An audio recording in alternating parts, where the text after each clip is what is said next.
Hello மக்களே, இன்னைக்கு எங்கள் வீட்டில் துண்டு கருவாட்டு குழம்பு அதை தான் உங்க கூட நான் ஷேர் பண்ணியிருக்கேன். ஃப்ரெண்ட்ஸ், மறக்காம வீடியோவை பார்த்துட்டு சேனலை சப்ஸ்கிரைப் பண்ணுங்க.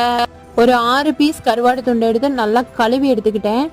அதுக்கப்புறம் கடாயில் ஒரு 3 ஸ்பூன் எண்ணெய் ஊற்றி கடுகு, வெந்தயம், பூண்டு, சின்ன வெங்காயம், கருவேப்பிலை, பச்சை மிளகாய் எல்லாமே போட்டு நல்லா தாளிச்சிட்டு இதில் ஒரு பிஞ்ச் அளவு மட்டும் உப்பு போடணும். ஏன்னா கருவாட்டில் உப்பு இருக்கும், அதனால் போட்டுட்டு அதுக்கப்புறம் இதோட 3 கருவாடு துண்டையும் சேர்த்து ஆட் பண்ணிட்டேன்.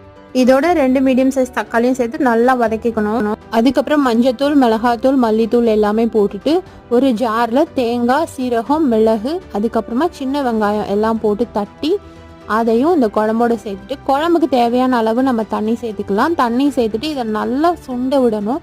நல்லா சுண்டி வந்ததுக்கு அப்புறமா மீதி இருக்க கருவாடு துண்டையும் இதில் போட்டுட்டு இன்னும் ஒரு 5 மினிட்ஸ் விட்டோம் அப்படின்னா நம்மளுக்கு மணக்க கம கமன் கருவாட்டு குழம்பு ரெடி. பிடிச்சா மறக்காம லைக் பண்ணுங்க.